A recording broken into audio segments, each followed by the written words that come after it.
So in this slide here, this was the very first time that case number 7 was unrestrained around staff, with the hands being unrestrained. A lot of risk assessment on this particular activity. Risk after risk assessment, taking small steps, injecting humanity. It was just as odd to case number 7 as it was to us to be within reach of him being unrestrained. This photo here, case number 7 had not been unrestrained around another person in over 20 years.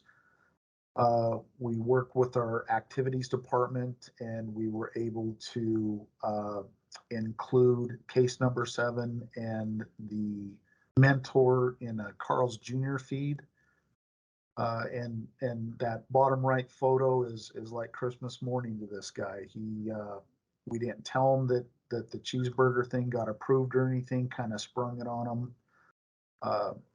This particular case, he's such an opportunist that we don't really tell him too much about future activities to try to keep the staff safe, so he doesn't have the ability to prepare for anything. I don't know how long it's been since he shook someone's hand, but in that first smaller photo, you can see that it's kind of a strange handshake, but very impactful and meaningful.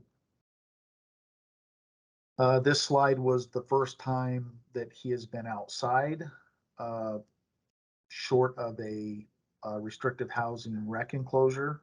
The first slide is team members doing a mock escort, and then having the worst case scenarios happen to where we can practice apprehension.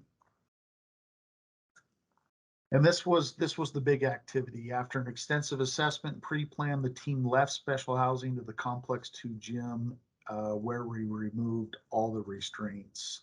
This pre-plan actually, I think we spent about an hour and 15 minutes on it before we ever had case number 7 brought down to the conference room to where we could again check his temperature. And then we kind of sprung it on him, just said, "Hey, what do you think about doing something different today?"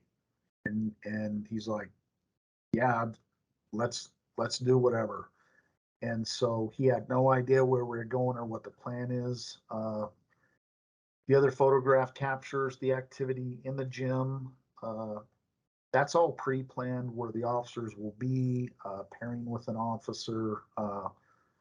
Always be your brother or sister's keeper when you're dealing with these guys that have not been out of restraints for a lot of years. Pretty cool photo op when we were coming back from the gym. What we found out is case number 7 really likes his picture to be taken, so he's that's his cool guy pose. That particular activity, our first one of him being unrestrained, went so well that the team elected to escort case number 7 back to special housing without any restraints on. This right here is just a small video clip that I'll play of us coming down the main corridor back into special housing.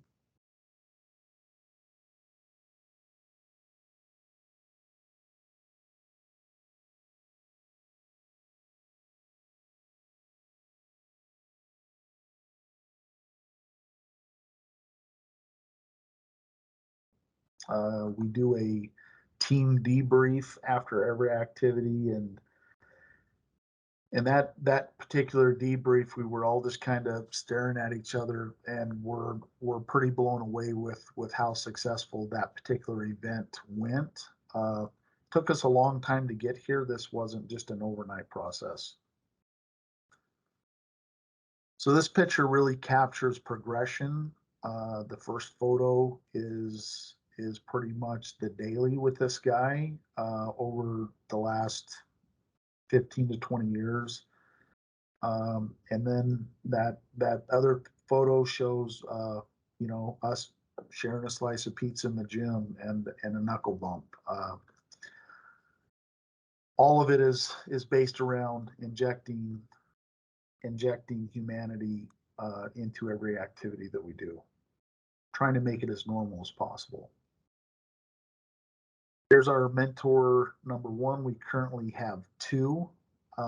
This guy shares the same goals and values that the team does.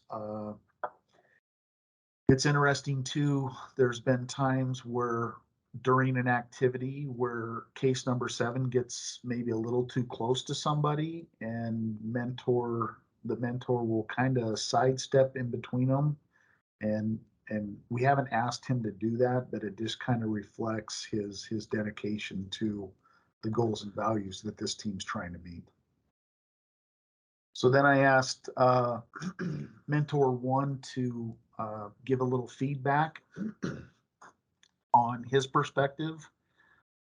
So he writes, looking introspectively, I find that working together with this resource team toward mutual humanizing goals is truly fulfilling. There's always been a boundary between officers and AICs that on one hand is definitely important for different security reasons, but on the other hand impedes the possibilities of combining different perspectives that, if put together, are invaluable when trying to make a difference and positive change that affect both sides. I feel strongly that what we are doing is bold and also groundbreaking. I appreciate being part of it. When I re-entered prison this time after spending years outside doing positive work with the Peace Alliance, I was heartbroken. First of all, because I had fallen so far and committed these crimes, leaving behind my young daughter and her mother, wasting this time that should be spent being a good father. Secondly, wasting this time that could also be spent outside helping others, especially the at-risk youth who won't listen to adults and don't have the background that I do. When I was helping and making a difference, it brought real value to my life.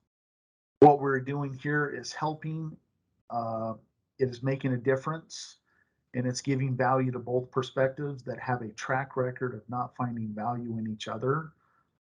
I am part of something valuable on many levels. I am in no way wasting my time, and I feel fulfilled in this. So what we discovered through all of this, the reasons why we started working with case number 7 was essentially, everybody deserves humanity daily. The staff members working the unit have a better day. In another slide, there's an email from one of the officers that worked that unit that kind of speaks on that.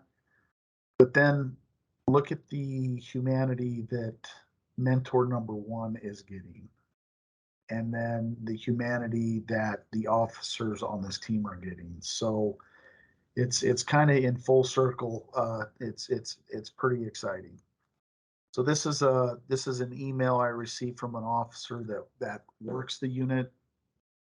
He wanted to write regarding his recent observation regarding case number 7. Over the last few weeks, I've been working the ASU SEG floor, assisting in the day-to-day operations. During that time, case number 7 has been an absolute pleasure to work with. Anytime we have interactions, they're always positive and meaningful. This is a very different side of case number 7 that I've never seen. During my 18 years with the department, I've worked segregation approximately 9 of those years. During that time, I've had many interactions with case number 7, and the typical interaction would consist of rude or derogatory comments directed towards me, then followed with him flexing up, doing handstands and push-ups, showing me his superior strength, along with statements of how he could assault or kill me any way he chooses. To de-escalate case number 7, I would have to stand at his cell door and redirect the conversation to find something he found meaningful enough to talk about.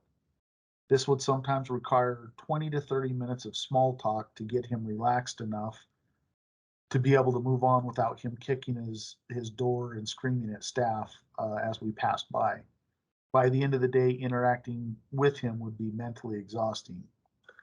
Fast forwarding to today, in case number 7, interactions are a fraction of what I once had.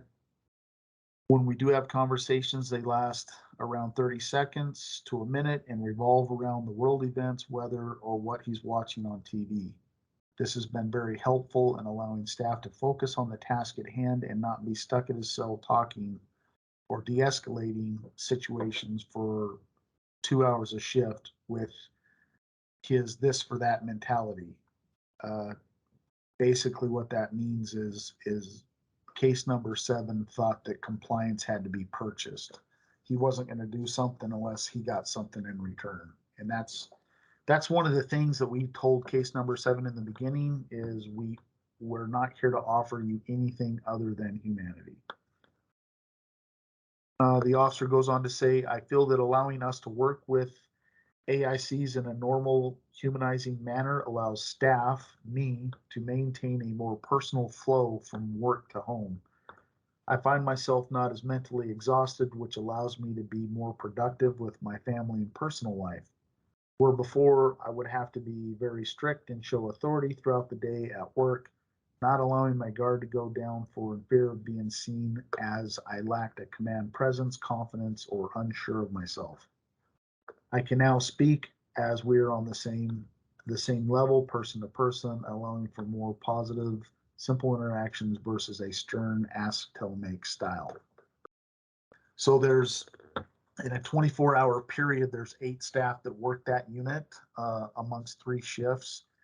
And that's kind of the common theme in that unit is staff are able to go home parallel as when they came in.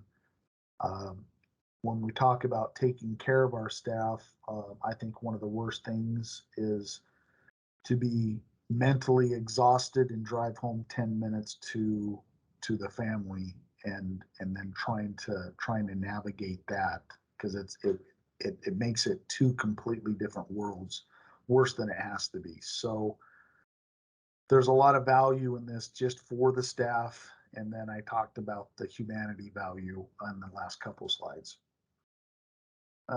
Right here is our resource team members.